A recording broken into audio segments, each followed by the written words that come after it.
All right, let's get started. So welcome to the second lecture of CS294, Deep Reinforcement Learning. So today we'll start off with kind of a gentle introduction to the world of sequential decision making. And today's lecture is going to be primarily about imitation learning and behavior cloning.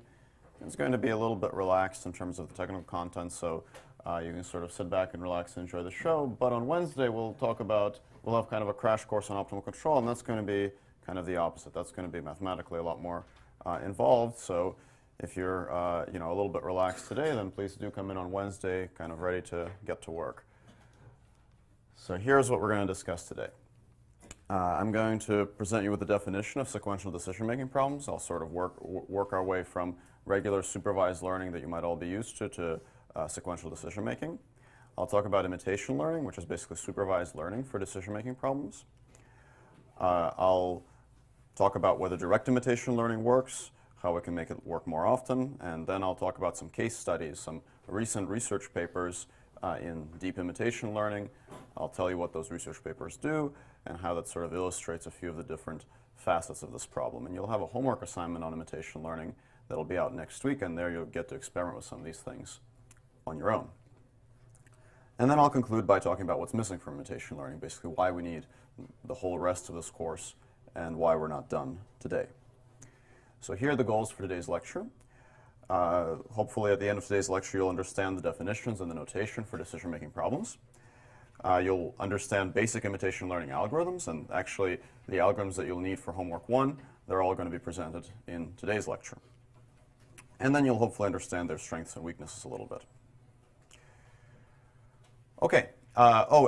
Before I start, we'll have office hours starting today. On Mondays, our office hours are going to be upstairs in 411. On Wednesdays, they'll be across the street in Satarjadai Hall on the 7th floor in room 730. We do ask you to sign up in advance. Just put your name down on the sign-up sheet that was linked via Piazza. And that's primarily just so that not everybody's coming in at the same time, and also we know roughly how many people to expect. So do put your name down if you want to come to office hours and ask questions. And usually the instructor who gives the lecture is also the one that will hold the office hours, although we might make an exception maybe the day before the homeworks are due just to make sure that there's somebody there who made the homework assignment who can answer your questions. Okay, let's start. So first I'll talk about some terminology and some notation. So this is kind of a picture that some of you might be familiar with, although there's some funny symbols at the bottom, but this is basically the supervised learning setup for image classification. So in a kind of a very familiar image classification scenario, you might get a picture that you observe. In this case, it's a picture of a tiger. Your goal is to classify that picture based on its semantic label. So you might have a large number of potential labels, and you want to figure out which one corresponds to this picture. And in a kind of a classic deep learning computer vision scenario, you might train a deep convolutional neural network that gives you distributions over labels conditioned on that image. So if you have a discrete set of labels, you might use something like a softmax at the end of your network, and that's really giving you a probability distribution. So I'll come up with some symbols to denote these things. So I'll call the input O for observation. I'll call the output U for action, and I'll explain why that's a U later. And then I'll make up some symbol for that probability distribution. I'll call it pi. And pi is a distribution over U conditioned on O. So if it's a softmax at the end of that network, that gives you this multinomial. And it's going to be pi subscript theta, because theta is going to denote the parameters of this distribution. So if the distribution is parameterized by a large neural network, theta is the concatenation of all of the weights and all of the layers of this network. So now we've defined the standard supervised learning classification problem with these funny symbols. Now in this class, we're primarily going to deal with sequential decision-making problems. So in order to make everything sequential, we just put a subscript t on everything. And that just denotes that you're going to have a lifetime, an episode that consists of time steps, and those time steps are going to be denoted by t. So at a time step t, you observe an observation ot, and you're going to produce a distribution over output labels, in this case, denoted ut. Now, in a real sequential decision-making problem, these labels ut are going to affect the next observation you see. And this is in stark contrast to how standard supervised learning works. So in supervised learning, we often assume something like our data being independently and identically distributed, or IID. In sequential decision-making problems, this is, of course, not the case. So in an image classification, the label that you output for the first image doesn't affect what you observe for the second image. So if you say that this is a jaguar instead of a tiger, the system is not going to show you a different picture on the second time step. But in a sequential decision-making problem, that's very much the case. So for example, you might have a multi-class classification problem that instead of outputting a semantic label for this image, outputs a discrete choice of action. So you see this picture, you're walking around in the woods, and you can choose to run away, to ignore it, or to pet it. And depending on which of these discrete actions you choose, that will very, very strongly affect what you'll see next. So it's important to make the right choice so that the next observation is one that you're happy with. Now, we don't have to have discrete classification. We could, for example, have continuous actions. So you might observe this observation, and then you output a distribution over a continuous random variable. So if you see the tiger, you might decide to run left or run right. And usually we choose some sort of parametric form for this distribution. So in the case where you have discrete actions, maybe you have a softmax at the end of your network. If you have continuous actions, maybe you output the parameters of a multivariate Gaussian. So you might output maybe the mean and the covariance of this Gaussian, so that gives you a distribution over this continuous random variable. So for most of the discussion today, it's going to be kind of agnostic to whether we're in the discrete world or the continuous world, but just keep in mind that really what we're outputting at the end of this network is the parameters of some distribution, which can be basically whatever you want. Okay, so now let's actually attach names to these things. So OT is going to be your observation. That's what you actually see. That's what you have to work with. UT is going to be your action. And then this thing pi we're going to call a policy. And it's called a policy because it basically tells you how you should act in response to every observation. In general, these policies are going to be stochastic, so they give you a distribution over your actions, although in a few special cases we'll also talk about deterministic policies, policies that give you just one choice of action for every observation. Now there's one more object that we have to introduce in order to make this discussion of dynamical systems complete, and that's the state, which I'm going to note xt. And it's very important to understand the distinction between observations and states. So observations, that's what you actually get to see, that's what you have to react to. But underlying these observations, there's something called a state. And I'll illustrate this with a picture. So let's say that I observe there's sort of like a funny animal theme to these. Let's say that I observe this cheetah chasing a gazelle. The observation is an image. So the image is made of pixels, and there's a lot of them, maybe thousands, millions of pixels. But there is an underlying system that gives rise to this image, a dynamical system. And that system has a state that fully defines the evolution of this behavior. So for example, the state might consist of the position and orientation of the cheetah, the position and orientation of the gazelle, their velocities, and so on. So there's some kind of vector of state that I can construct, and that's what I'm going to denote x. And the crucial distinction between state and observation is the following. That if there's a car that drives in front of this cheetah, and I can no longer see the cheetah, the state is still there. So the cheetah still has a position and velocity, even though I can't see it. So the observation doesn't always tell me everything I need to know about the conditions of the underlying dynamical system, but that underlying dynamical system is always there. So intuitively, the distinction is that state is basically the vector of information about the underlying dynamical system that's going to tell me how it's going to evolve into the future, and the observation is a result of that state that I actually get to observe and use as input into my policy. And we can make this a little bit more formal. So to make this a little bit more formal, we're going to draw a probabilistic graphical model. So hopefully all of you have seen probabilistic graphical models at some point. And in this probabilistic graphical model, we can relate observations O, states X, and actions U. So this edge from O to U, that's of course our policy. So that's P of U given O. So that's pi over there. And then as you can see here, the x's influence the next x. So we can have this distribution P of xt plus 1 given xt ut, and that's our, sometimes referred to as our dynamics or our transition distribution. So the x's have this transition distribution. The x's generate the o's, and the x and u generates the next x. So there's an interesting relationship between the x's here, which is that if you know x2, then x3 is conditionally dependent from x1. And this is called the Markov property. So the Markov property says that if you know the current state, you can forget about the past. So the state x has to satisfy the Markov property. The observation O does not. So if we go back to the cheetah in the car, if the car drives in front of the cheetah, maybe if you just see that image, you don't know where the cheetah is. So if the car in the next time step drives away from the cheetah, it's still going to be there. In order to know where it is, you'll need to have seen the history. So the observation is in general not Markovian. It's in general not possible to figure out the next observation just from the previous one, but the state is Markovian. And that's the main distinction. So typically, in the most general case of sequential decision problems, we have to choose an action in response to an observation, and that's sometimes referred to as a partially observed Markov decision process. Markov because the state satisfies the Markov property. And then the standard Markov decision process is one where the state and the observation are the same thing, so it's fully observed.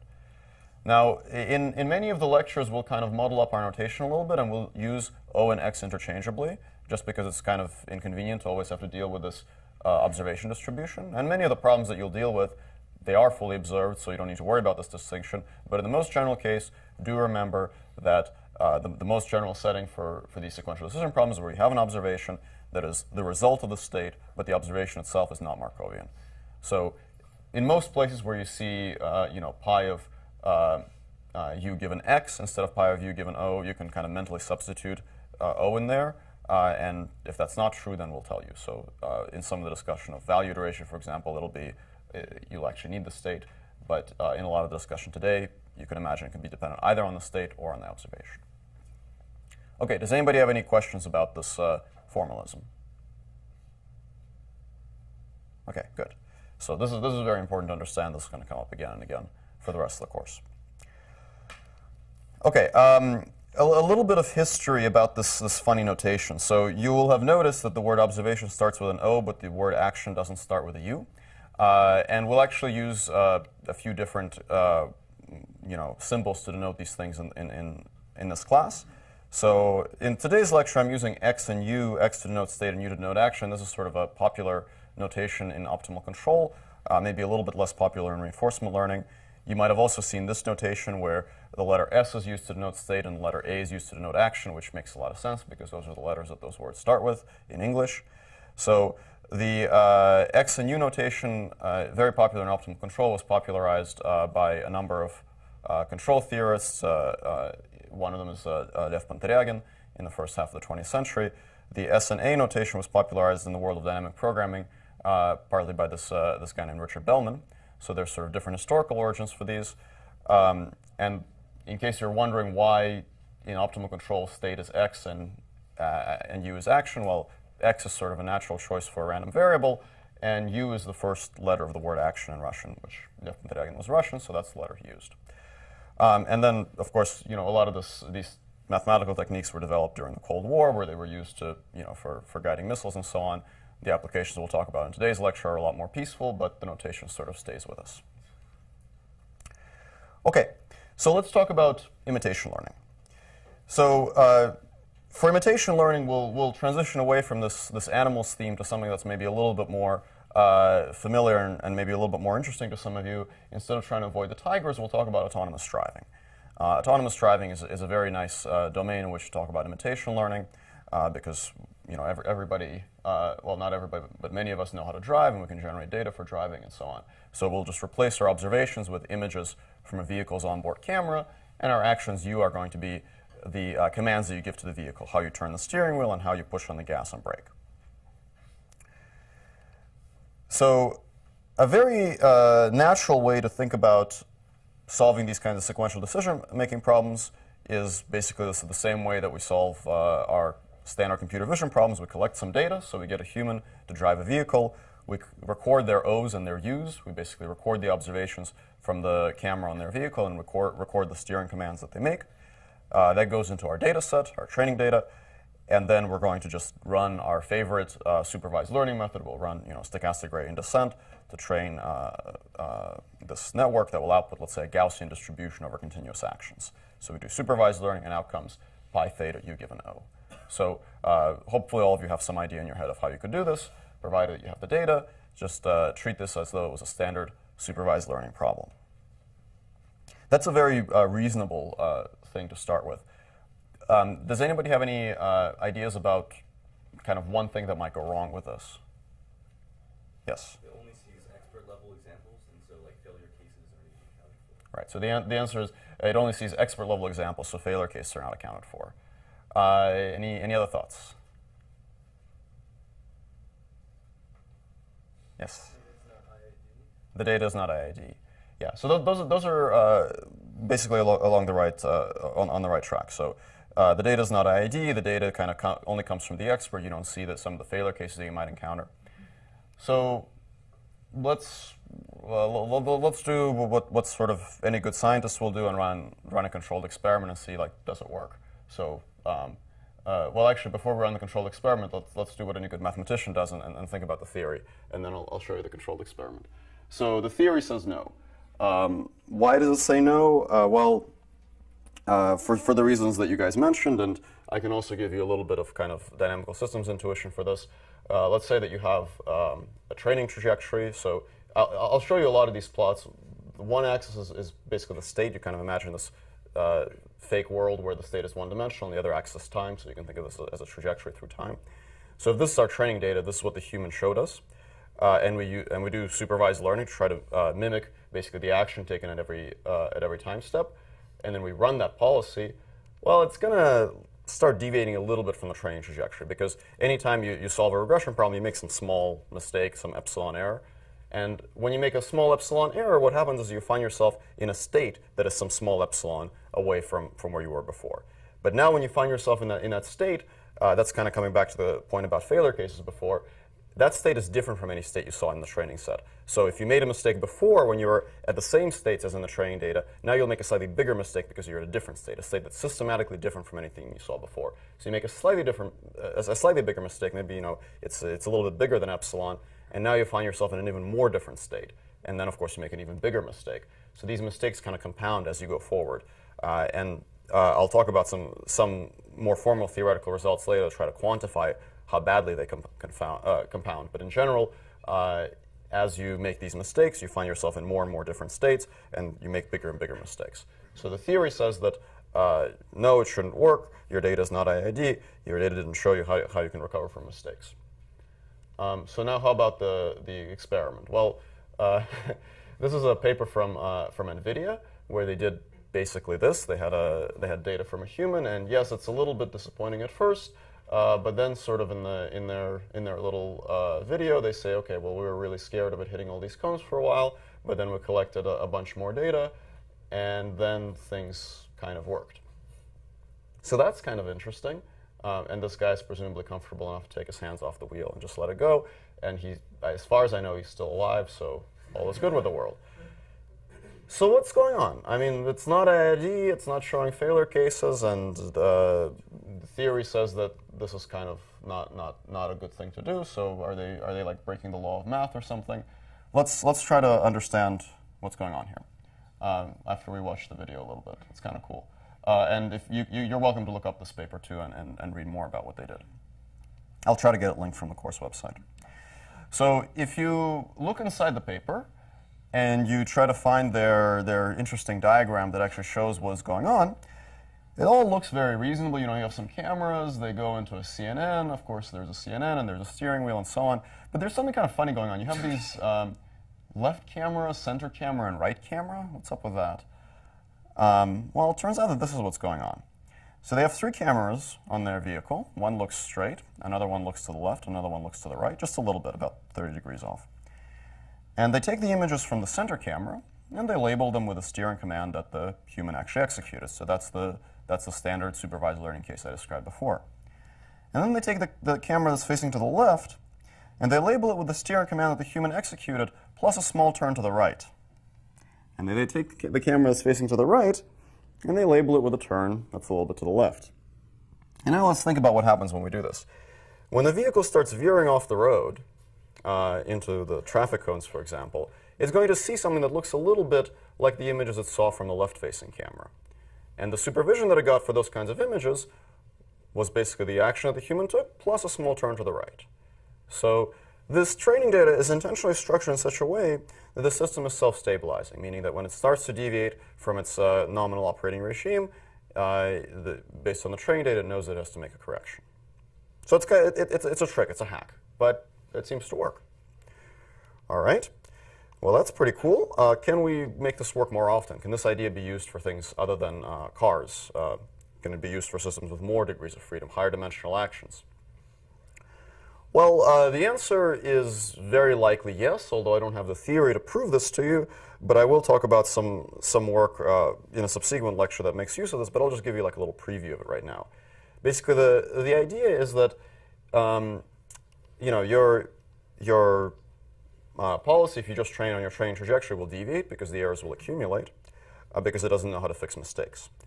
But if instead of having just a single training trajectory, if you can construct kind of a distribution over training data and generate samples from that distribution that illustrate mistakes and corrections to those mistakes, and then you train the policy on that, then you'll actually get a policy that's stable. So the crucial thing that appears to be necessary to make this work is to have training data that comes from a stable behavior, a behavior that is stabilizing, and to actually show data that illustrates mistakes and corrections. So in the NVIDIA paper, this is done by intentionally augmenting the data with images that look left or right that show the corrective behavior. In the more general case, you can actually use optimal control to derive these stabilizing controllers. And this is something we'll discuss in a subsequent lecture, but as an example of how this could work, you can construct a trajectory distribution. So a trajectory is a sequence of states and actions. I'm going to denote it with the symbol tau. So you can construct a trajectory distribution P of tau. We'll talk on Wednesday about how you can construct Gaussian distributions of this type using an algorithm called iterative LQR, and then you can generate samples from that distribution. Those samples will show you some mistakes and some corrections to those mistakes. So this is a little video of a neural network trained on a stabilizing controller. So here there was motion capture of a human running that was recorded. This iterative LQR method was used to produce this distribution around the demonstrated trajectory, and then a neural network was trained on that data to actually create the running behavior and then generalize it to some rough terrains. So this shows that even though if you just train the neural net on the single trajectory, it wouldn't work. This shows that if you do train it on the stabilizing controller, you actually get something that can run in a physics simulator. And you'll actually play around a little bit with some simulated locomotion tasks in your first homework assignment using imitation learning. Okay, so more on this later. When I discuss optimal control on Wednesday, we'll learn more about this idea. Okay, so it seems like if we illustrate some mistakes and we illustrate some corrections to those mistakes, imitation learning seems to work a little bit better. Now, is there something else we can do? Is there kind of a more general theory based on our knowledge of statistics that we can derive that'll tell us how to make imitation learning work? Well, we talked about why imitation learning might fail from kind of a dynamics perspective, that you have these accumulating errors. Can we go back to this idea of the data being non-IID and sort of understand what that really means? Well, we have this distribution pi theta u given O. So that tells us which actions to take in response to which observation. And we have a distribution over O's p data. So our data, you can think of it as coming from this distribution p data. Anytime you have a supervised learning problem, your data comes from some distribution. And the problem that you get with imitation learning can really be viewed as following. The problem is that when you actually run pi theta u given O, it gives rise to some new p pi O, some new distribution over observations that is not the same as p data. So the distribution over observations p pi O that is induced by this policy is not the same as the distribution over O's from which your trained data came from. So that means that all bets are off as far as supervised learning goes, because supervised learning assumes that the distribution from which your test set is sampled from is the same as the distribution for which your training set is sampled from. And here they're very much not the same because this policy is wrong. So can we make p data of O equal to p pi of O? Can we actually make the distribution or observation that the policy sees be the same as the data's distribution? If we can do that, then we will have solved this distribution mismatch problem, and presumably imitation learning will then work. So can we do this?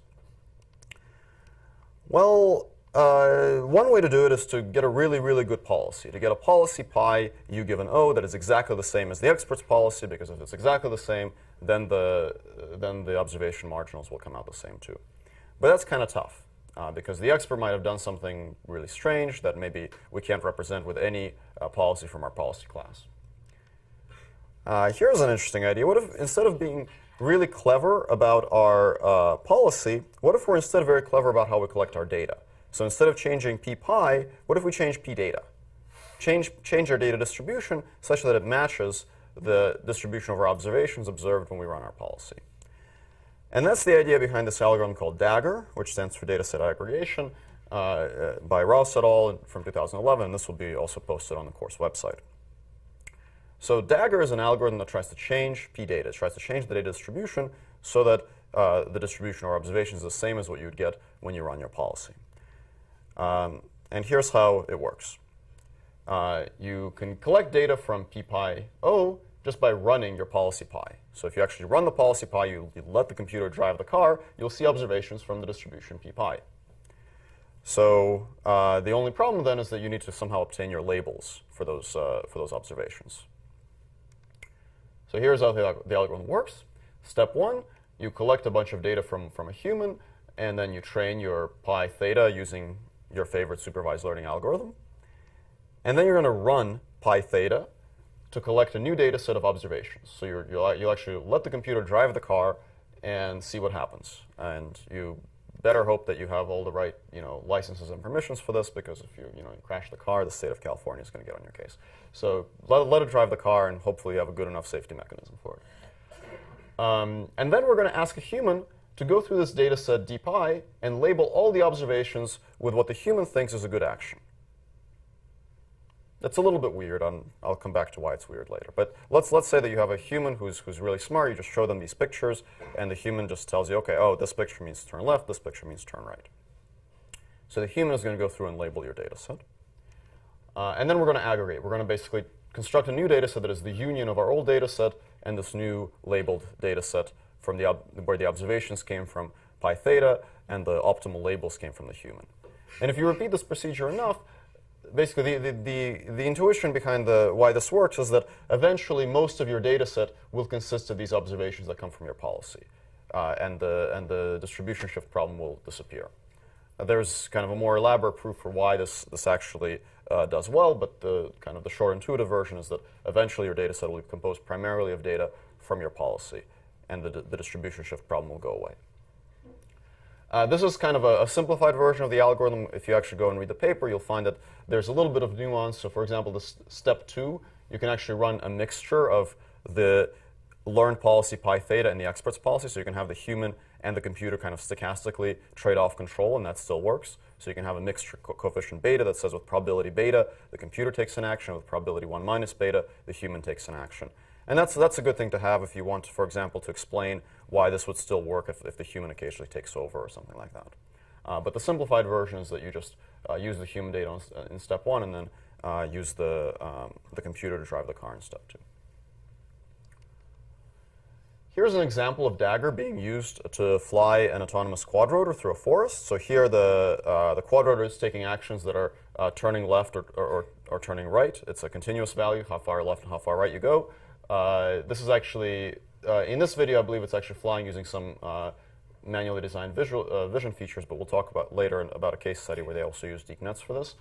And the data here is generated using DAGR, which means that initially a person flies through the forest, and then the quadrotor flies, and the human analyzes the data after the fact and labels all the images with appropriate actions. And you can see it does something fairly sensible. It dodges these trees and so on. We'll come back to some examples of these when I talk about case studies later. Does anybody have any questions about the DAGR algorithm? Does everything here make sense to you guys? Yes? Doesn't the action that the human gives as label, doesn't that affect the next observation? So this is something that's maybe a little bit weird about this scheme. So the action that the human gives you here is the action that you should have taken. So you don't actually execute this action. You just store it as the optimal label for this observation. So if you go into the paper, what they actually show is that as you repeat this procedure, your loss, which is the discrepancy between the action that you'll take, that pi will take, and the action that the human would have taken in that state, that loss goes down. So as that loss goes down, the state distribution mismatch also goes down, meaning that as you take actions that are more similar to what the human would have taken, you encounter states that are more similar. And what they can show then is that this does actually indeed converge. So since both of those quantities are going down, eventually you'll actually end up not only taking the same actions, but actually also visiting the same states. But yeah, you're right. This is a little weird because you don't actually execute this action. You just receive it as a label and then use it for training. Yes? Would something like this also work if you were using history-dependent policies? History-dependent policies. I believe yes, with the caveat that I haven't gone through the proof to make sure that nothing breaks. But as far as I recall, they're not assuming the Markov property for what they're conditioning on in there. So I believe that you can use history-dependent policies as well for it. And actually, I'll talk about history-dependent policies at the end of this lecture with a little case study, although that procedure will not use Dagger. But yeah, that's a good question. Yes? Step 2, when you actually run the policy, are you just tossing out all actions you run through you like? Yeah, exactly. So you just record what you saw, but not what you did. Because you're going to replace all those actions with good actions from the human. Yes? This is a general question about this type of thing, is that these models are kind of reactive, and so you can only do stuff that you saw in training. But in driving or flying, there's always extreme emergency cases. Mm-hmm. How do people in general take those into account? Well, so yeah, this is a very good question.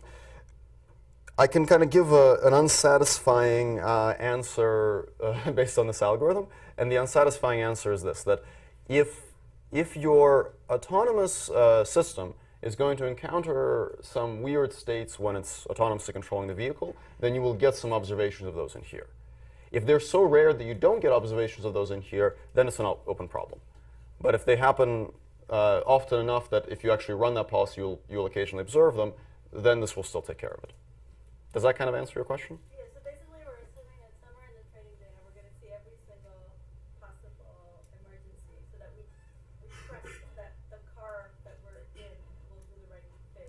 Yes, so you're basically assuming that if you run this thing in the real world enough, eventually you'll get sort of all of the qualitatively different modes of your environment. Yeah. Which is not always true. Yes, exactly. All right, so let's continue. So by the way, this algorithm will actually be on the homework, so please do retain that, but it's simple enough. Hopefully it won't be a problem. All right, so what's wrong with Dagger? Well, other than all the things that you guys have already pointed out, there's some things wrong with it. There's some things right with it. It's a very simple algorithm. It's easy to use, and it actually works pretty well, but there are some things wrong with it. So one of the things that's maybe a little bit problematic sometimes is step 3. Ask a human to label d pi with actions u, t. That's like kind of weird, because if you imagine yourself driving a car, you're not just, it's not like your memory is reset every single time step. You take in an image, it's a feed-forward process, you output your steering command, and then your memory kind of resets. It's a reactive thing. You're turning the steering wheel, you're feeling how the car moves, you're continuously performing this feedback operation. So for a human to get just like a video of a car that they're not actually controlling and to be asked to turn the steering wheel in an optimal way, that's quite unnatural. And in fact, when I talk about the case study of actually using Dagger for quad-order flight, you'll see that they end up with a somewhat contrived scheme for actually obtaining the human actions, because simply asking a person to watch a video and sort of mimic steering the vehicle with a controller at the same time is not very natural and doesn't tend to work well, because the human relies on that feedback. So getting these labels from a human might be non-trivial, even for systems where a human could ordinarily operate the system, but might not be able to operate in this passive way where they're just shown a video. So that can be kind of problematic. And in Wednesday's lecture and next Monday, we'll talk about how we can remove the human from this picture and replace them with a computer, basically. So that's one of the things that's maybe a little problematic about Dagger. All right, let's recap what we learned about imitation learning, and then I'll get into some of the recent research papers that use imitation learning. So imitation learning is often, although not always, insufficient by itself. So while you could just collect a bunch of data and train on that data with regular supervised learning and hope for the best, oftentimes that won't work. You'll see on your homework that sometimes it does work, which is kind of interesting, and we don't yet have a very good sort of theoretical explanation for when it does work and when it doesn't work.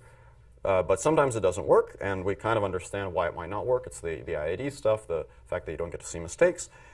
It's the distribution mismatch problem. sometimes it works well, and sometimes when it works well, it's because you did something to make it work well. For example, hacks, if you have good hacks, that works well. Good hacks always work well, but if you have really good hacks, you can solve this problem by introducing, for example, the left or right image. You can sample from a stable trajectory distribution. If you, for example, use optimal control to construct a stabilizing controller to generate your data.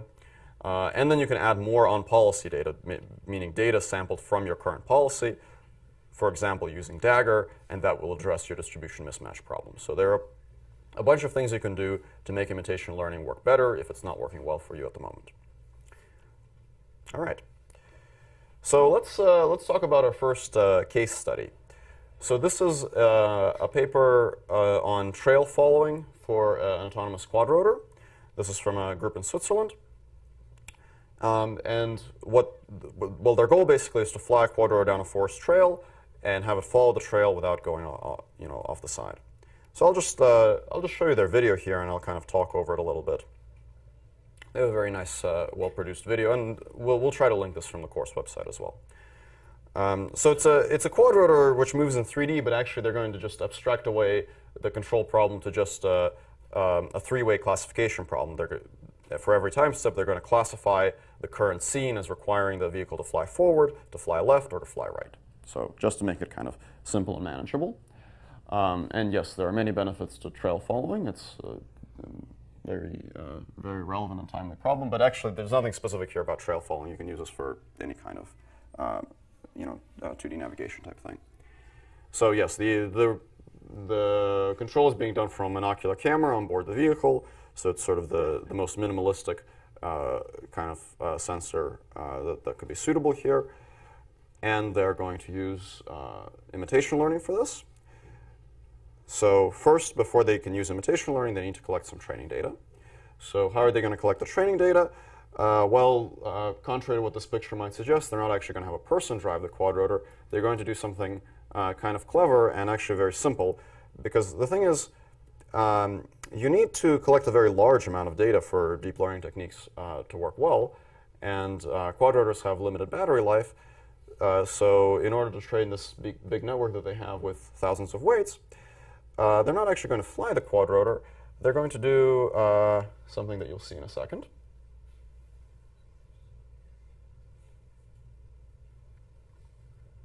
They're going to have a person with a headband wear 3 cameras on their head, with one camera facing forward and the other 2 cameras facing at 30 degrees to the left and right. And then they're just going to have this guy walk through the forest. And that's a really good idea, because a person has much better battery life than a quadrotor. So if you can just walk through the forest to collect your data, you can get tons of data without having to worry about batteries running out or your quadrotor crashing. So they get tons of data this way. This is super clever. And then, of course, since the cameras are already facing forward, left, or right, they can just label the left camera as a right turn and the right camera as a left turn. And all is good with the world.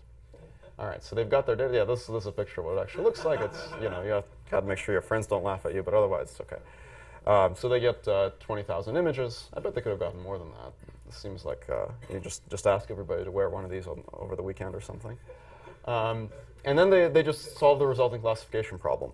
And yeah, their classifier gets decent accuracy. The human, for some reason, gets lower accuracy, but it's cool. So they've got this thing, and it can classify these images as being left, right, or center. And then they can, for example, walk through the forest with their cell phone and just sanity check the thing. Is it basically producing decent classifications? And you can kind of see here that it's doing something very sensible. So this is not a quadrotor; it's just a person walking around with a cell phone. But then they can also put it on a real quadrotor and have it fly around, which hopefully it'll show next.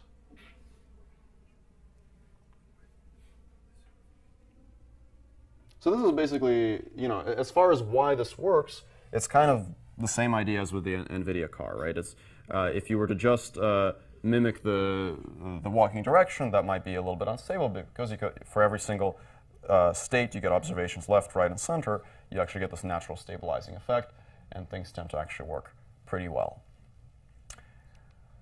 All right. Does anybody have any questions about that first case study? Yes? Sorry, when the human was walking through the forest, where was the supervision coming from? Was it just from the... So the human has 3 cameras. Yeah. And you just always label the forward camera as straight, the left camera as right, and the right camera as left. So it's kind of a simplified version of the NVIDIA case. So in the NVIDIA case, they actually do record the steering command, and they just add an offset to it. Here, they just directly use the images, and because their actions are discrete, it works fine. Okay.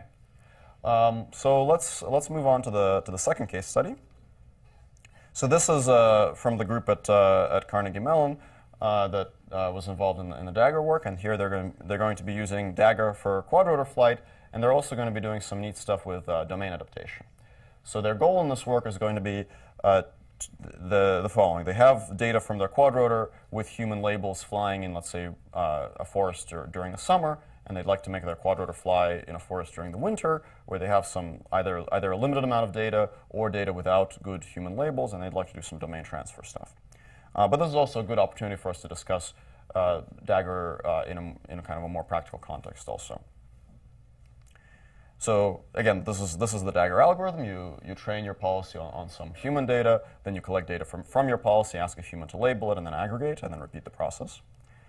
And as I mentioned before, the step 3, asking a human to label your data set, is a little bit weird because it's sort of unnatural for a human to just watch a video and steer a vehicle as they're watching it.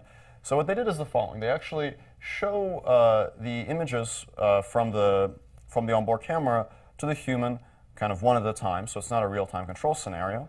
And then what the human does is the human actually drags this red line, and this red line indicates where the vehicle is going to go. So instead of directly using a little remote controller, they're just going to drag this line. And then this is important because that gives the person some visual feedback. So instead of just abstractly choosing 90% left or 60% right, this gives them a little visual indication of the direction the vehicle is going to go. And this is important because the human doesn't get the visual feedback from what's going on.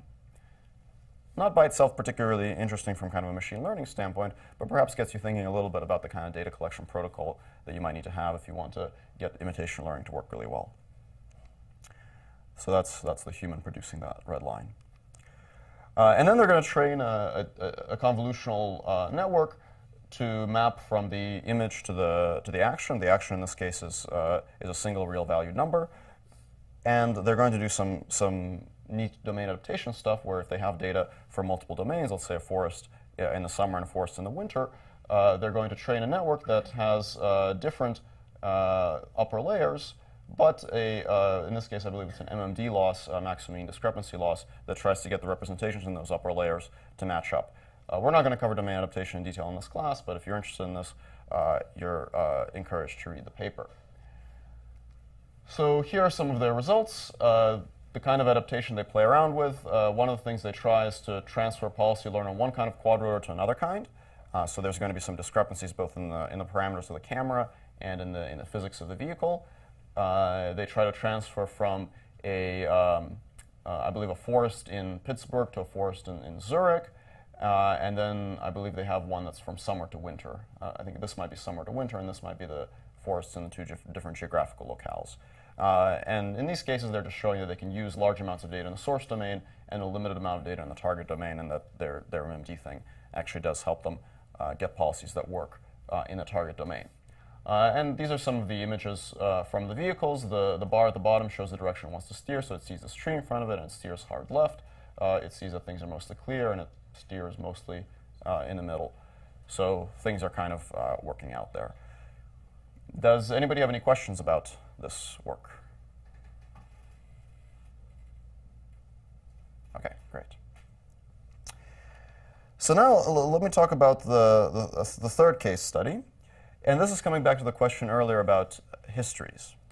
So this paper, I wanted to include this one because in contrast to the other two, it actually doesn't do anything clever about making imitation work. It actually works out of the box, and it's sort of interesting to think about why that might be the case.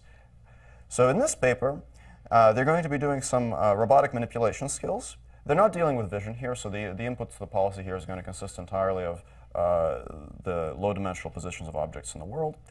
They're going to record demonstrations from a human using a little game controller to steer this little robotic gripper, and then they're going to train a recurrent network, a network that actually processes history. In this case, it's an LSTM-based network that processes the history of what the robot saw and tries to output the next action. So you can think of it as kind of a sequence processing model. So let's just go straight to their video, and I'll talk over this a little bit and tell you what's going on. This is a group from University of Central Florida. So this is their little demonstration environment. It's a simulated environment where the human showed a large number of demonstrations. I think it's on the order of hundreds or thousands of demonstrations of steering this gripper. And then they trained their recurrent neural network that takes as input the positions of the objects, the position of the gripper, and outputs the target position for the gripper at the next step. And then here they're showing what happens when you actually let this network just run. And it shows some actually pretty cool stuff. So when it makes a mistake, it actually goes back and tries to correct it, tries to pick up the object again. And this is all, this is all one big long episode. And then they can actually let it run on a real robot. This is not using vision. That's why they have those AR markers on there. It's just using the position of the object as determined from the AR marker. So the input is fairly low dimensional, but still it's kind of nice to see that when the recurrent network is controlling the robot, it actually does something pretty sensible. So the job of this policy is just to put that object up on the shelf. And it's not perfect, but it can fix its mistakes and generally does quite well.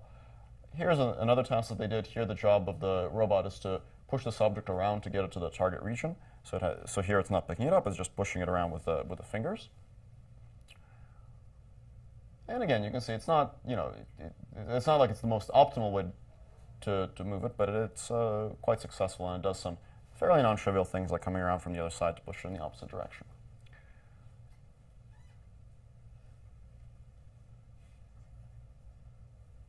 And when they reset the object like this is just a continuation of the same episode, so the network just keeps running. And then with this task, they can also put it on the real physical robot, and that's going to come up next. The demonstrations are all gathered in the simulator, and then they just run it on the robot.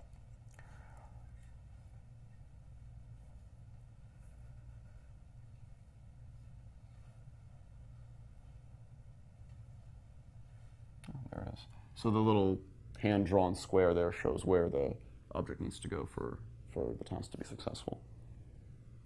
And again, the positions of all these things, they're just obtained from the camera, so it's not a connet, it's just processing the low-dimensional state. Okay, there we go. So we can look a little bit at what their network actually looks like. So this diagram shows the recurrent network. It's a 3-layer LSTM that takes in the Q, which I believe is the position of the object, and E, which I think is the position of the end effector. And what it outputs is the parameters of a Gaussian mixture model. So it actually outputs several means and several variances for a Gaussian mixture model. And then at test time, you can actually sample your next end effector position from that distribution, and then use the robot's onboard inverse kinematics to figure out how to actually reach that position. So the actions here are target end effector poses. They have some baselines, so they try to see what happens if you have, let's say, a standard feed-forward neural network that just outputs the parameters of a univariate Gaussian. They have a recurrent network that doesn't output mixture model parameters, but again, just a univariate Gaussian. And they have a feed-forward network that outputs mixture model parameters. So there's kind of two degrees of variation. Is it feed-forward or is it recurrent? And the other one is, does it output a single unimodal distribution or does it output a mixture? And then in their simulated comparison, they find that having that mixture model as the output makes a big difference. And the feed-forward mixture model thing kind of works on the easier pick-and-place task where you have to put it on the shelf, but doesn't really work on pushing the object to a position. And then their model, which is both recurrent and has the mixture model, does pretty well on both. And this is just in the simulated environment. When they put it in the real world, they lose a little bit of performance, actually, quite a bit, but that's not bad considering that it's just trained entirely in sim and then runs in the real world. So this kind of gives you some idea, maybe a little bit of which factors kind of matter here. The more expressive model with the Gaussian mixture model on top, that helps a bit. That's the MDN here. And having the recurrence also helps a lot. So even if you're not a mixture model, just going from feed-forward to recurrence already boosts this easy task up to 85%. So this is kind of interesting. We can think a little bit about what is it that makes this work? Why is it that they don't need seemingly any hacks or anything to deal with the distribution mismatch problem? And there are a few things that might be responsible for it here. I'm going to speculate a little bit, but the real answers I don't know.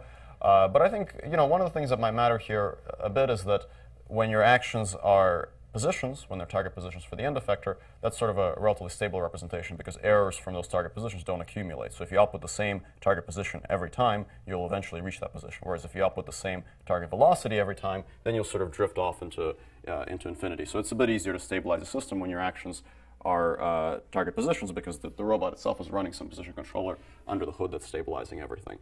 I think the fact that it's a recurrent model helps a lot. When you have a very powerful high-capacity model like this, it can basically match the training data more closely, which means that if you match those conditionals more closely, that means that the distribution in the states won't have as much of a discrepancy in it. So those things might be responsible for it, but the real answer is that we actually don't quite know at this time, and there's probably a little bit more theory that we have to develop to really understand why imitation learning kind of works out of the box in some cases like this, and sometimes requires more tricks like in the other two papers that I showed. So does anybody have any questions or comments about these case studies? Yes? I mean, so the state space here is also small enough that you could have just sampled all of them, right? That's very possible, yeah. So the state space here is much lower dimensional and it's not processing images, that's true. Okay. So there are other topics in imitation learning that won't be covered in today's lecture, but I just wanted to make you aware of them. So imitation learning is actually quite popular in structure prediction. So here's an example of a little toy structure prediction problem. If you want to, let's say, build a network that answers questions, maybe it's a chatbot or something like that. A standard way to train it would be, again, with standard supervised learning. So if you want to answer a question, you want to, let's say, build a sequence-to-sequence model that takes in a question like, where are you, and outputs an answer like, I'm at work. You might, if every time step corresponds to a word, it might try to decode this input sequence into an output answer like this. And the loss would correspond to a loss at every single time step. So at every single time step, independently, the network would be penalized for outputting the wrong word. That would be kind of the standard supervised learning approach. But if the network outputs, let's say, a different word on the second time step, then the optimal answer at the third time step is probably not to say work, because I'm in work grammatically doesn't quite make sense. So maybe the right answer is to say I'm in school or something like that. So your loss function might be something that's a little bit more nuanced there, and this is just another manifestation of the distribution mismatch problem. Basically, at training time, you will not have observed I'm in something. You will observe I'm at something. So your P of O here will be the context, which is the previous sequence that you saw. So this kind of stuff comes up in structure prediction and machine translation, question answering, and so on. And we'll have a talk later on towards the end of the semester, actually, from Mohammed Narouzi from Google Brain, who will talk about some language stuff, hopefully, and how RL pertains to that. Imitation learning is often studied in the context of interactive or active learning. So you can view Dagger as kind of a very simple case of active learning, because the machine is going to visit some states and is going to ask the human what the label is in those new states. But you can take this even further and you can say, well, can I actually reason about which states I should visit and ask for labels in, so as to learn most quickly or learn most robustly? So that's kind of broadly known as active learning. Towards a few weeks from now, actually, Chelsea will give a lecture on something called inverse reinforcement learning, which is a different take on imitation learning. So the imitation learning methods that I talked about in today's lecture are sometimes referred to as behavior cloning, meaning that you observe the human's behavior and you try to directly clone that behavior.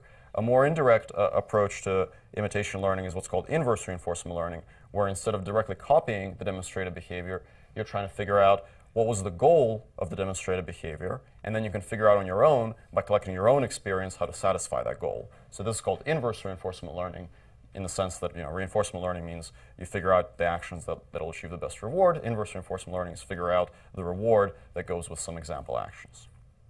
So Chelsea will talk about this a few weeks from now. Okay. So imitation learning seems like quite a nice way to get started. In fact, with the stuff that I described to you in today's lecture, you have the tools you need to build some deep neural network policies that could actually do some cool stuff in the real world, like fly a quadrotor or drive a car. But of course, there are some pretty severe limitations. So what's the problem with imitation learning? Why doesn't it solve all of our difficulties? Well, one is that you're imitating somebody. Presumably, you're imitating a human.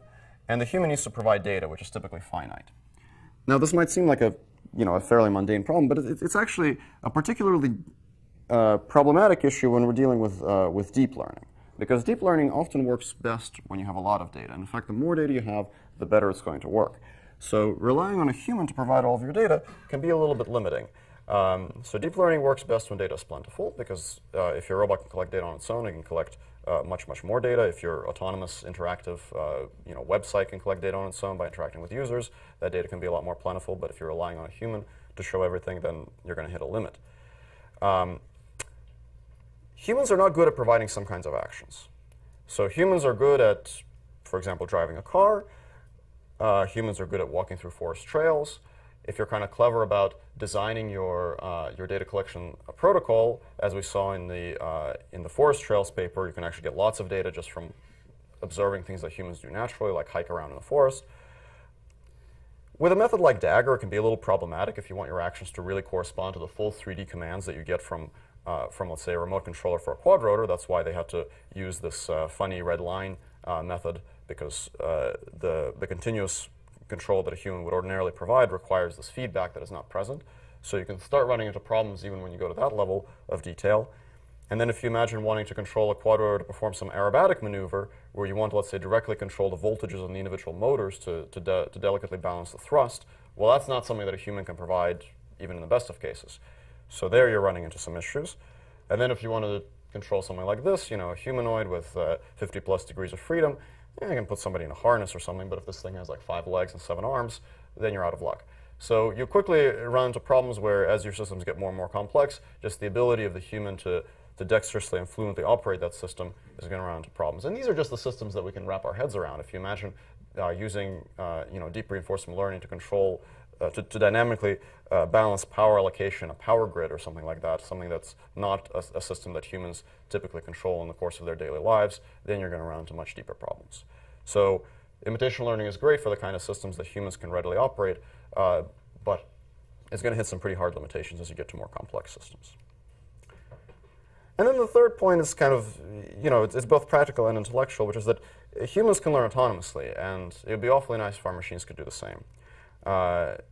If they can learn autonomously, they can get essentially unlimited data from their own experience. And perhaps more importantly, they can continue to learn. They can achieve continuous self-improvement. Because if you're relying on human data, you're going to be in this mode where you collect some data, you have a training phase, you train up your model, you freeze it, and then you let it run in the real world, and that's its job. But if you can improve from your own experience, then the more you act in the real world, the better you're going to get. And you can continue to improve without having to put in this pause and ask for human supervision. So that would be awfully nice if we could get that. So imitation learning is great, but we'd also like to have some methods that go beyond imitation learning. So next time I'll talk about learning without humans, but in the remainder of today's lecture, I'll just introduce a little bit more of a formalism that will help us reason about that. So let's say we'd like to learn without humans. We don't have training data anymore. We don't have anybody to tell us which action to take in response to which observation. So how do we choose actions? So we'll just get rid of this policy thing for now. We just want to answer the question, what makes an action good and what makes it bad? So if you see yourself in this situation, there's a pretty easy answer to that. What makes an action good is if it doesn't result in you getting eaten by a tiger. So you can just write that down. You can write down a probability that says, what's my probability of getting eaten by the tiger, conditioned on a sequence of actions that I'll take. And it's important to know this is a sequence of actions. So if I run away from the tiger now, but then I come back later, the tiger is still going to eat me. So it really depends on my whole sequence of actions. So more generally, I can say, well, OK, I'm going to have some adverse event that I don't like, and I'm going to call that my cost. And I'll just say that I want to minimize this cost, the sum of that cost over all time steps. So I want to be not eaten by the tiger today, not eaten by the tiger tomorrow, not eaten by the tiger the day after that. So that's my sum. And then there's a little constraint in this optimization. So I'm minimizing the sequence of actions, but there's a constraint that says that the state at a given time step is a function of the previous state and the previous action. So this is going to govern how the system evolves. So this is saying that, if I were to run away from the tiger now, I'll be in a state where I'm far from the tiger, and in that state, the tiger is very unlikely to eat me. So that's one way that you can sort of define which actions are preferable and which actions are not preferable. And this is a function of states and actions. Sometimes it might be just a function of states, for example. I'll actually show you an example a few slides from now where it can be just a function of actions, in fact. So this is C, which is called the cost function. You will often also see this reward function being used. Don't get confused by that. R is just negative C. So there's nothing to it. It's just if you see R, just negative C, or if you see C, negative R, depending whichever one you prefer. It's another one of those optimal control versus reinforcement learning historical artifacts. So the optimal control folks often use C. The reinforcement learning folks are more optimistic and then use R because they get rewards rather than punishment. Okay, so let's kind of talk about some examples of cost or reward functions that we might actually have in some problems that we might want to solve. So this is a picture of a little benchmark task. This is a task where you have this 2D robotic arm, and it has to grab this little object and move it to this little target location. So it has to pick up this ball and put it over here. Seems simple enough. So what is a reward function or cost function we might design here? Well, here's like a good idea. Maybe we just have a reward that says if you get the object to where you want to go, you get a 1, and if you don't get it there, you get a 0. Nothing could be simpler, right? This basically tells us everything we need to know in order to do this task. Now, unfortunately, real-world optimal control and reinforcement learning algorithms are imperfect. And if you actually try to solve this task and you work at it a little bit, you do a little bit of tuning and so on, you might quickly find yourself with a reward function that looks a little bit more like this. And this is actually a real example. This is actually the reward function that's typically used for this benchmark task, which says quite a few things. It says, the distance between the gripper, that's where the hand is, and the object needs to be minimized. The distance between the object and the target needs to be minimized. And your controls, which are the torques on the arm, also need to be minimized, and they all have some weight on them. And this kind of makes sense. It says, okay, you should put your hand on the object, and the object should go to the target, and then you should try to do it gently and carefully. Now, why do you need all this junk here? And by the way, tuning these W1, W2, and W3 is really hard. The reason you need all this junk here is because if you just have this binary indicator as your reward function, then you need to try lots and lots and lots and lots of different things until you see anything that looks like a reasonable learning signal. So unless you just happen to accidentally get this object at the goal, you just have no way of seeing anything other than zeros in your life, and you'll be in quite a bit of trouble. So for the kind of algorithms that we have today, typically we need rewards that look more like this and less like this. And that's maybe a little bit unfortunate. And later on in the course, when John talks about things like the exploration problem, we'll discuss this issue in more detail, but I just wanted to give you a little preview of this so you kind of have some mental picture in your head of what a reward or cost function actually looks like. And here's another example. This is actually a task that you will play around with in your first homework. This is a bipedal walker, and its job is to walk forward. And of course, we might think that the reward function we want for this bipedal walker is 1 if it's running forward and 0 otherwise, right? That's what we care about. And in reality, you get the same kind of stuff. You have a term that says, how big is the forward velocity, a delta function for whether the torso angle is less than some amount, because if it's more than some amount, then you're off balance. A little term that says, is the torso above some height, and they all have weights and all this stuff. So real-world reward functions can be a little bit complicated, and setting them up can be a little tough. Yes? This is kind of like what I'm focusing on. Yeah, so Rush knows all about this. So if you have questions about reward functions, you can also ask him. Because this is like a deep learning class, I know on the first day you said you use neural networks to tune different things. Why not use them, or maybe not neural networks, but RBF networks? Chelsea will talk about this in her lecture on inverse reinforcement learning. Yes, this is a very good question. Why don't we use more expressive representations to actually learn reward functions? So yeah, this will be covered later in the class too. Yes. Is there a rule of thumb of when it's better to use kind of like a binary reward structure as opposed to like something that's more continuous? Yes. So the question is there a rule of thumb for when it's better to use a more binary reward function or something that's more continuous? So I think I do have a little bit of time today, so I can get into this a little bit. Basically, here's what it kind of comes down to, is that typically you have some goal in mind. Like there's something you want to achieve, and oftentimes, your goal is not always something binary, but oftentimes it is. Like here, we don't really care like how it gets the object to the goal. We just care that the object is at the goal. So what we really want is this thing up here.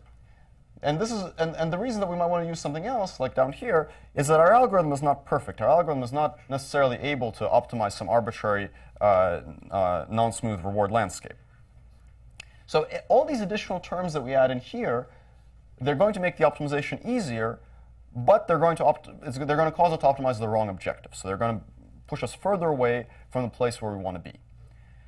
This is sometimes referred to as reward shaping, meaning you change your reward function so that its shape is better suited to the optimization algorithm you're using. Reward shaping, if used sort of arbitrarily and carelessly, will change the optimal solution, meaning that if what you really want is this thing up here, and what you really optimize is this thing down here, you kind of get the wrong answer. There's a little bit of theory about what kind of reward shaping will not change the optimal solution. So there's a paper that I can refer you to by Andrew Ng from over a decade ago that describes a class of reward functions that do not alter the optimum. The problem with that class of reward functions is that they're a little bit tough to design in practice, and they're often not used, but there is a little bit of theory that says what kind of reward functions will not change the optimum. But the general answer to your question is that it kind of depends on the algorithm you're using. So basically, you say, like, this is the thing I want, and then how much stuff do I need to add to it to actually make it work? And some algorithms are better, and some are worse in this regard. One question we might ask here is, well, I talked about imitation learning a whole bunch. Is imitation learning just optimizing some cost function? The answer is yes, it is. It's a little bit, it's actually not the most intuitive cost function, but we can write it down. So if you have an imitation learning setting like this, where you collect the observations and actions from the human driver, you can actually say that's a reinforcement learning problem with the following cost function. The cost function is the negative log likelihood, or the negative log probability, of the action that you take being equal to the action that the human would have taken. So pi star here is the human's policy. So note that this is not the same as the standard supervised learning objective, which would be the sum over all of your data. So here, I haven't even introduced the notion of data yet. The cost function, the real cost function that you're optimizing in imitation learning is, for whatever states you visit, you better take the same actions that the human did, even if those states are not in your data set. And in fact, if you look at the Ross et al. Paper, the Dagger paper, you'll find that what they actually show is that you can achieve a bound on this objective, which is not the same as the supervised learning objective, which just says, did you take the same action in the states that the human showed you? This is, did you take the same actions in the states that you actually visited? So this is the imitation learning objective, the imitation learning cost function. And in Dagger, you can show that you actually optimize that cost function. It's not necessarily a log probability. It might be like a 0-1 loss if you have discrete actions. All right, so a few more words about the trouble with cost and reward functions. Some of this was alluded to in the first lecture last week that Chelsea gave when she talked about reward functions for real-world tasks. So for some tasks, like the Atari benchmark, part of what makes Atari such a nice benchmark is that the notion of reward function is very natural. It's actually baked into the game, like it's literally the score of the game. But for real-world tasks, the reward function is not always so obvious. Not just because we're not quite sure how to define it, but also because we're often not sure how to evaluate it. So this is the example that Chelsea showed of the child pouring the glass of water. And the trouble with this task is that we know exactly what it means to have water in the glass. The problem is that we can't evaluate it because we need a complete computer vision system just to determine, is there water in the glass? So if you're going to build that computer vision system just to determine if there's water in the glass, it's kind of silly to then learn a policy that uses images to pour the water into the glass because you've already built a water in glass detector, so you might as well use it. And this is not, by the way, a made-up problem. This is actually a recent paper. This is sim-to-real robot learning from pixels with progressive networks. This is a paper from DeepMind. And the problem that they're solving is it's not quite as complex as the glass problem. They're trying to have this robot arm reach this little red dot here. And they, the research here is on transferring from simulation to the real world. But one of the things they encounter is that, well, in the real world, you need some way to evaluate a reward function. You need to figure out, is this hand close to this little red dot? So if you dig through the paper, you find a nice sentence like this. It says, rewards are given automatically by tracking the colored target. That's learning from pixels. So you have to first build a mechanism, a computer vision system to detect the red target, and then you can learn from pixels, which is kind of backwards, because if you're already building a detector for this thing, it's kind of weird to then learn from pixels. So this is the kind of stuff that does actually happen in practice, and it becomes kind of a bit of an issue. So thinking hard about where we get our reward functions is important, because otherwise we might find ourselves in a situation where we have an algorithm that can in principle do the job, but we can't actually evaluate the reward function for it without essentially solving the problem ourselves in advance and then having it solve it a second time. OK, so more on this later. And the last thing I'll conclude with for today's lecture is a little note about terminology. So today I talked about primarily supervised learning and imitation learning. This is a class on reinforcement learning. So what does the term reinforcement learning actually mean? And is imitation learning. Reinforcement learning is the other stuff. We'll cover imitation learning. So what about this R word? So the R word is reinforcement learning. And reinforcement learning in a computer science context was really popularized by Andrew Bardo and Richard Sutton. They wrote a very well-known book about it, which, if you're interested in kind of getting some of the basic notation, you're welcome to read. We'll post a link to it on the website. And reinforcement learning, as described by Sutton and Bardo, is aimed at solving this problem. You know, sometimes you replace the C by an R, but it's the same deal. So you want to minimize the expectation of your costs over all time. So it's just like the problem before, only now there's this expectation because in general it's probabilistic. It can be deterministic, but in general it's probabilistic. So you minimize the expected costs over all time, where your next state is sampled from this distribution, which is your dynamics distribution. So that's the reinforcement learning problem. And this is actually the same problem as the one that Lev Panteryagin and Richard Bellman were concerned with in the world of optimal control and dynamic programming. The problem of minimizing costs, expected costs, or maximizing expected rewards in a system that is governed by, in general, stochastic dynamics. They can be deterministic too, but in general they're stochastic. So this is the reinforcement learning problem statement, which I'll say right now at the risk of being a little controversial, the same as the problem statement in optimal control and the same as the problem statement in dynamic programming. It's a sequential decision-making problem. However, the term reinforcement learning is sometimes used to refer to reinforcement learning, the approach, the method, which is in common parlance, although not always, means solving this problem without using the model. So without knowing how xt plus 1 is distributed with respect to xt and ut. So this is sometimes also referred to as model-free reinforcement learning or just reinforcement learning. So in this class, we're concerned with all the different ways that we can attack reinforcement learning, the problem statement. And we'll talk about model-free reinforcement learning. We'll also talk about model-based reinforcement learning and a lot of stuff in between. So if you hear someone say reinforcement learning, well, they could be referring to this thing, or they could be referring to this thing, or maybe they're referring to something else entirely. So it's a somewhat ambiguous term. But you know, this hopefully will be something for you to keep in mind. And just to conclude, I'll leave you off with one last picture, which is this picture of Richard Sutton, one of the founders of the field of reinforcement learning, attempting to get into the deep reinforcement learning workshop at NIPS and being denied entry because there were too many people in the room. So hopefully, those of you that weren't able to enroll in the class, this can make you feel a little bit better that even the top person in the field sometimes can't get into a room. All right, thank you very much. Okay, good. So we have a speaker from next week. Do we have a